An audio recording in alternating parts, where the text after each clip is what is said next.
नमस्कार, आप देख रहे हैं कैपिटल टीवी उत्तर प्रदेश और मैं हूं आपके साथ राजप्रीत कौर।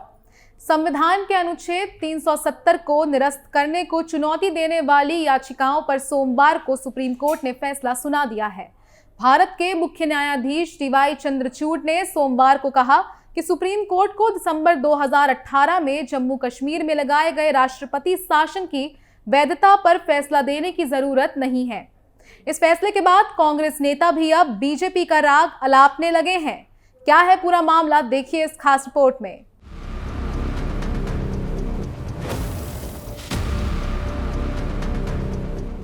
संविधान के अनुच्छेद 370 को निरस्त करने को चुनौती देने वाली याचिकाओं पर सोमवार को सुप्रीम कोर्ट ने फैसला सुना दिया है।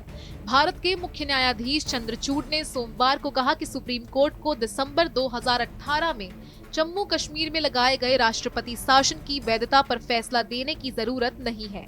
इस फैसले के बाद कांग्रेस नेता भी अब बीजेपी का राग अलापने लगे हैं। कांग्रेस नेता आचार्य प्रमोद कृष्णम ने सुप्रीम कोर्ट का फैसला आने के बाद अपनी प्रतिक्रिया दी। उन्होंने कहा, एक निशान एक विधान, मेरा भारत महान। दरअसल एक निशान एक विधान और एक संविधान बीजेपी की मांग रही है।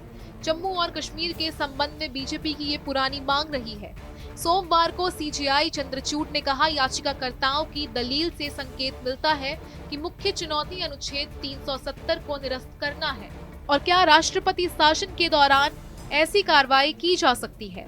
न्यायमूर्ति चंद्रचूड़ ने कहा कि पूर्ववर्ती जम्मू कश्मीर राज्य के पास देश के अन्य राज्यों से अलग आंतरिक संप्रभुता नहीं है। उन्होंने कहा, भारतीय विधानसभा के सभी प्रावधान जम्मू कश्मीर पर लागू हो सकते हैं। प्रधान न्यायाधीश ने कहा, हम संविधान के अनुच्छेद 370 को निरस्त करने के लिए संवैधानिक आदेश जारी करने की राष्ट्रपति की शक्ति के इस्तेमाल को वैध मानते हैं। उन्होंने फैसला सुनाते हुए कहा कि जम्मू कश्मीर भारत का अभिन्न अंग बना और ये अनुच्छेद एक और 370 से स्पष्ट है। उन्होंने कहा, जम्मू कश्मीर की संविधान सभा को स्थायी निकाय बनाने का इरादा कभी नहीं था।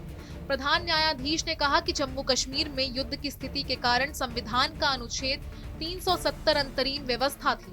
उन्होंने कहा, हम निर्देश देते हैं कि केंद्र शासित प्रदेश जम्मू कश्मीर का राज्य का दर्जा जल्द से जल्द बहाल किया जाए।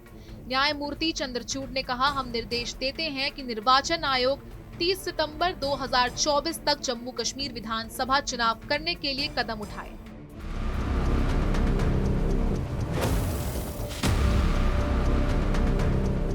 एक तरफ जहां भारत के मुख्य न्यायाधीश डीवाई चंद्रचूड़ के नेतृत्व वाली 5 जजों की बेंच ने संविधान के अनुच्छेद 370 को निरस्त करने वाली याचिका पर फैसला सुना दिया है।